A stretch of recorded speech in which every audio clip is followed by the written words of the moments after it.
a mission of peace, and we will carry in, really, in my heart, we're going to be carrying the hearts of millions of people from all over the world.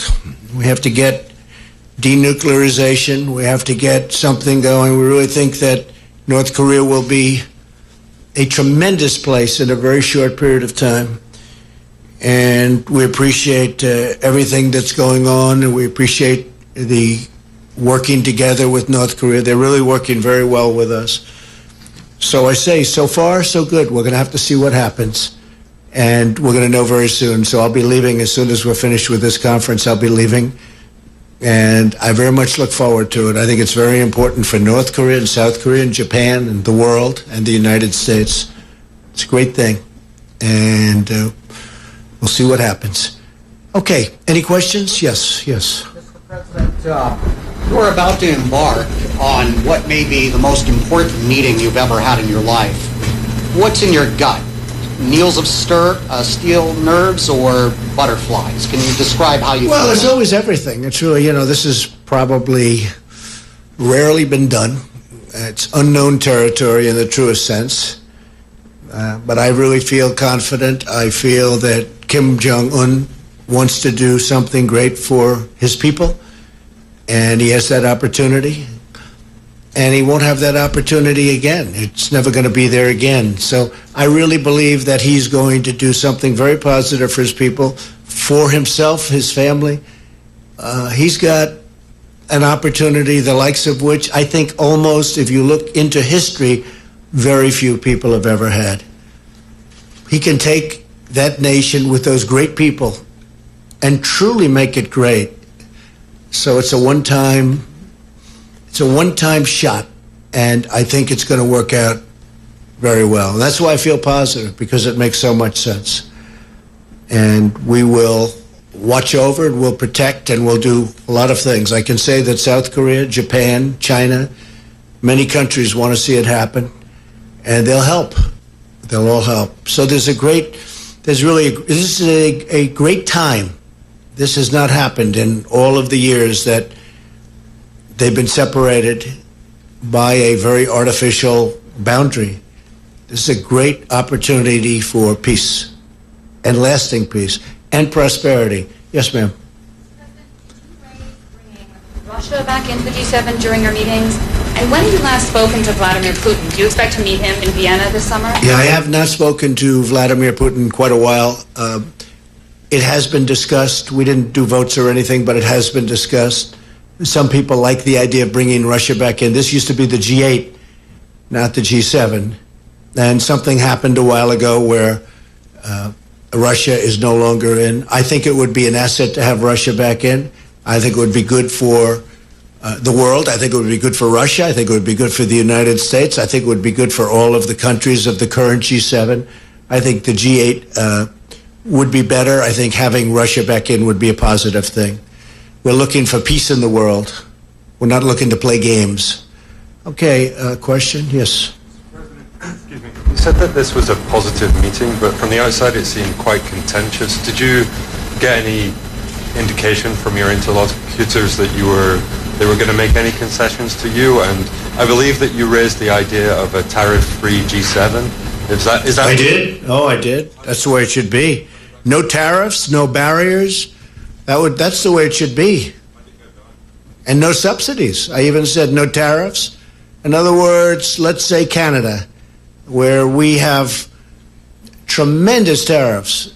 The United States pays tremendous tariffs on dairy, as an example, 270%. Nobody knows that. We pay nothing. We don't want to pay anything. Why should we pay? We have to, ultimately, that's what you want. You want a tariff-free, you want no barriers, and you want no subsidies, because you have some cases where countries are subsidizing industries, and that's not fair. So you go tariff-free, you go barrier-free, you go subsidy-free. That's the way you learned at the Wharton School of Finance. I mean, that would be the ultimate thing. Now, whether or not that works, but I did suggest it, and people were, I guess they're going to go back to the drawing board and check it out, right? But we can't have an example where we're paying, the United States has paying 270%. Just can't have it. And when they send things into us, you don't have that. I will say it was not contentious. What was strong was the language that this cannot go on.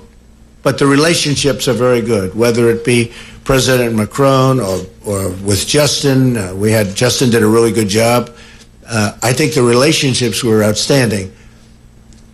But because of the fact that the United States leaders of the past didn't do a good job on trade, and again, I'm not blaming countries, I'm blaming our people that represented our past. It's got to change. It's going to change. I mean, it's not a question of, I hope it changes. It's going to change 100%. And tariffs are going to come way down because people cannot continue to do that. We're like the piggy bank that everybody's robbing, and that ends. In fact, Larry Kudlow is a great expert on this, and he's a total free trader. But even Larry's seen the ravages of what they've done with their tariffs. Would you like to say something, Larry, very quickly? Might be interesting. Well, one interesting point in terms of the G7 group meeting, I don't know if they were surprised with President Trump's free trade proclamation, but they certainly listened to it, and we had lengthy discussions about that. As the President said, reduce these barriers. In fact, go to zero. Zero tariffs. Zero non-tariff barriers. Zero subsidies. And along the way, we're going to have to clean up the international trading system, about which there was virtual consensus of agreement on that. And that will be a target. And these are the best ways to promote economic growth. We'll all be better at it. We'll all be stronger at it. So I myself was particularly gratified to hear my president talk about free trade. Thank you, sir. Thank you. Thank you, Larry. And it's very unfair to our farmers. Our farmers are essentially, whether it's through a barrier, non-monetary barrier, or whether it's through very high tariffs that make it impossible. And this is all over the world. This isn't just G7. I mean, we have India where some of the tariffs are 100%. 100%. And we charge nothing. You can't do that. And so we are talking to many countries. We're talking to all countries. And it's going to stop.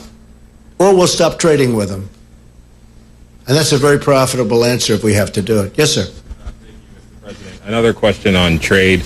You just said that you think that the tariffs are actually going to come down, but it does appear that these various countries are moving forward with retaliatory tariffs on the U.S. Did you get any concessions or any agreements with any of these countries not to move forward with those tariffs, and are you willing to not move forward? Well, if they retaliate, they're making a mistake, because you see, we have a tremendous trade imbalance. So when we try and bring our piece up a little bit so that it's not so bad, and then they go up, right? The difference is they do so much more business with us than we do with them that we can't lose that. You understand? We can't lose it. And as an example, with one country, we have $375 billion in trade deficits. We can't lose. You could make the case that they lost years ago. But when you're down $375 billion, you can't lose.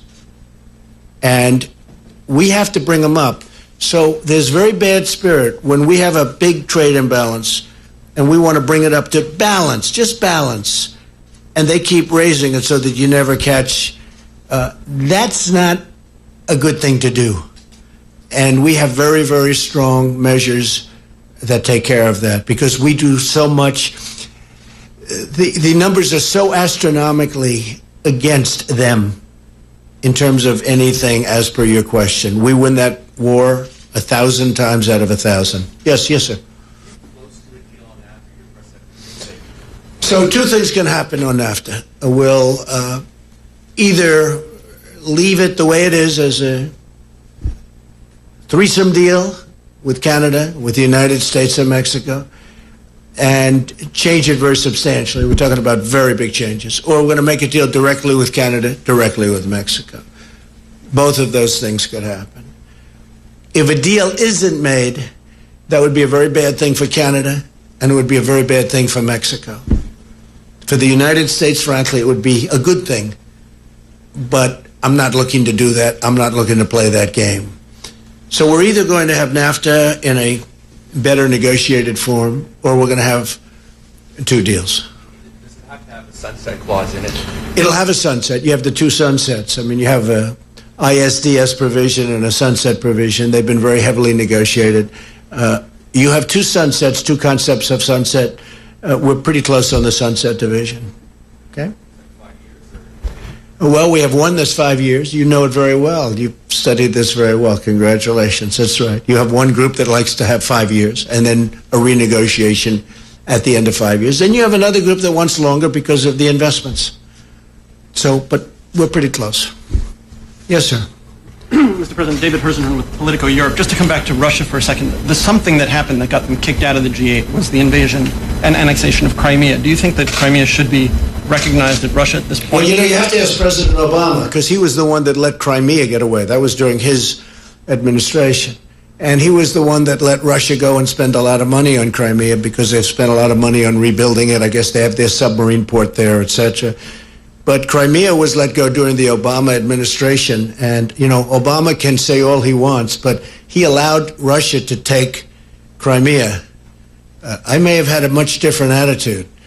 But so you'd really have to ask that question to President Obama. You know, why did he do that? Why did he do that? But with that being said, it's been done a long time. You would allow Russia back into the G8 with Crimea still? I would rather see Russia in the G8 as opposed to the G7. I would say that the G8 is a more meaningful group than the G7. Absolutely. Yes. Yes, ma'am. How persuasive did you find the Europeans and Canadians when they made the case to you that you shouldn't use national security as a justification for tariffs? They virtually didn't even make that case. I mean, my case is the fact that it is national security. It's our balance sheet. It's our strength. It's absolutely national security. And, you know, if you look at our, just take a look at our balance sheet. We're going to have a very strong balance sheet very soon because of what I'm doing. We have the strongest economy that we've ever had in the United States. In the history of the United States, we have the best unemployment numbers. Black unemployment, the lowest in history. Hispanic unemployment, the lowest in history. I don't mean the lowest in the last 10 years or 20 years. The lowest in the history of this country. Black unemployment is doing the best it's ever done. Hispanic doing the best. Women are now up to 21 years. Soon it's going to be the best ever in its history, in the country's history. We have to have deals that are fair, and we have to have deals that are economic. Otherwise, that does, in fact, affect our military. Okay? How do you make that case for autos specifically? Oh, it's very easy. It's economic. It's the balance sheet. To have a great military, you need a great balance sheet. Okay? Yes, sir, go ahead.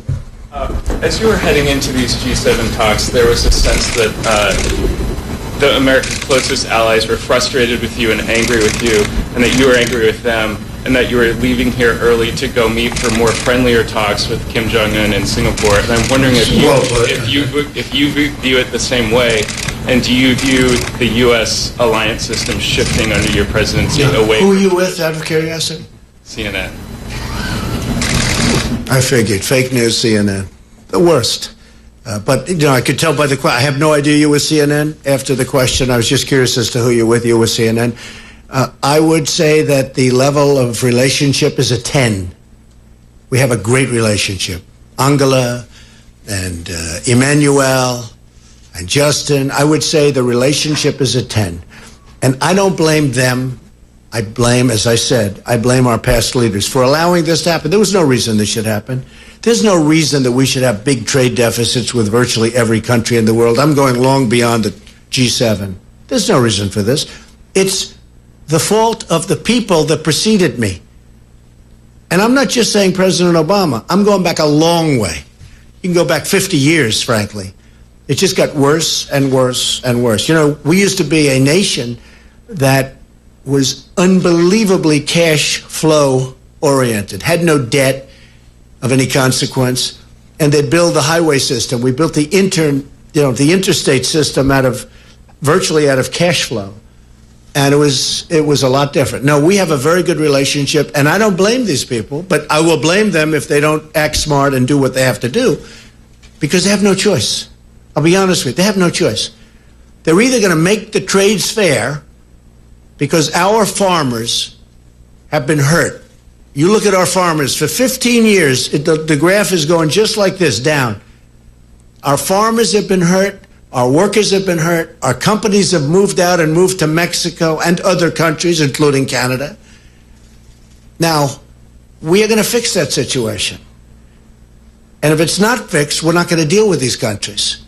But the relationship that I've had is great. So you can tell that to your fake friends at CNN. The relationship that I've had with the people, the leaders of these countries has been, I would really rate it on a scale of 0 to 10, I would rate it a 10.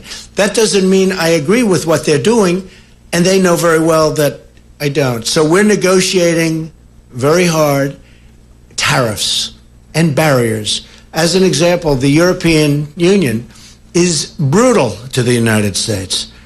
They don't take, and they understand that, they know it. When I'm telling them, they're smiling at me. You know, it's like the gig is up. It's like the gig is up. They're not trying to, there's nothing they can say. They can't believe they got away with it. Canada can't believe it got away with it. Mexico. We have a $100 billion trade deficit with Mexico, and that doesn't include all the drugs that are pouring in because we have no wall. But we are. We started building the wall, as you know. $1.6 billion, and we're going to keep that going. But a lot of these countries actually smile at me when I'm talking, and the smile is, we couldn't believe we got away with it. That's the smile. So it's going to change. It's going to change. They have no choice. If it's not going to change, we're not going to trade with them. Okay, how about a couple of more? Go ahead in the back.